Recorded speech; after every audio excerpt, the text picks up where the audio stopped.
I used to smoke weed every day and even multiple times each day.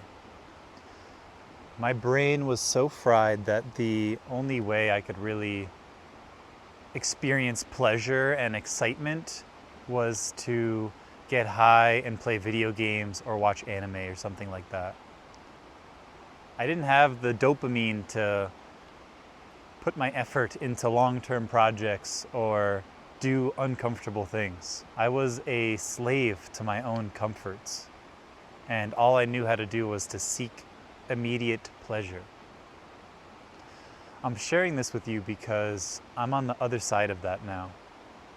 I figured out what it took for me to actually overcome that place of being stuck in this cycle of smoking weed and distracting myself and then being ashamed about it. I felt like I had all this potential and all these dreams that I wanted to achieve, but I kept just wasting my time on this instant pleasure train. I was even so self-aware about it too. If you're like me, maybe you know how bad weed is for you and how you feel that pain of knowing that you could do more with your life, but constantly giving in to distraction and procrastination.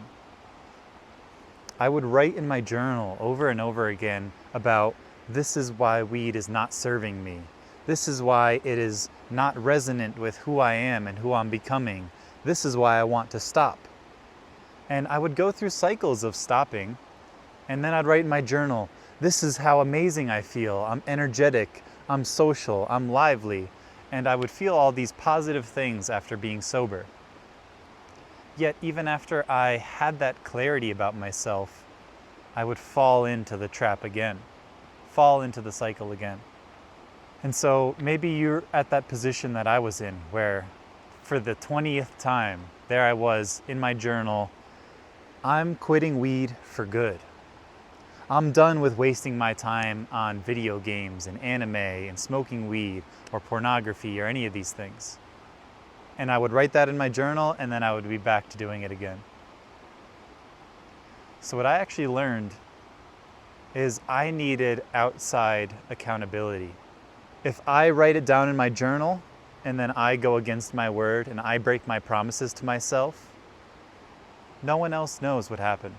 So I can lose trust in myself and beat myself down, and no one else has to find out, and it doesn't need to bother anyone or impact anyone else.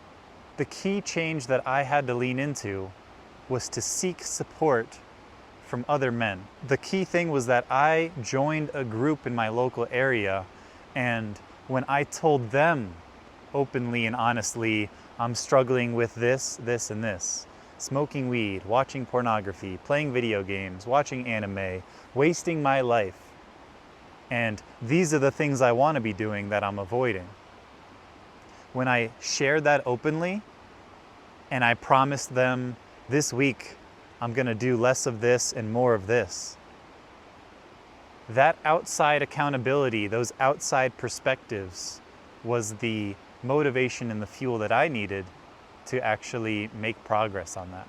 And so if you're stuck in a loop where you're continually choosing the easy choice, you're choosing distraction, you're choosing procrastination, and you're avoiding what it is that you really know deep down in your heart you want to be pursuing, heed my words. Find someone outside of yourself. Communicate with someone other than your journal about what you're going through, and ask them to please hold you accountable and check in with you. It can look like a structured men's group, like the one that I'm in this area. It can look like finding a coach or a therapist to work one-on-one with you. Or you can have a close friend be checking in with you and holding you accountable. Either way, reaching out for outside accountability will really transform your behavior and help you to build that momentum. Now, just because you have outside accountability doesn't mean you're immediately going to stop all of those addictive behaviors. What it actually means is that when you promise you're going to make a change to someone and then you fail on your word, you need to own up to that and speak with them honestly and tell them what happened. And find some way to make your word good again and begin to build trust with them as you're building trust in yourself. Especially for the men, it is incredibly powerful to be good with your word.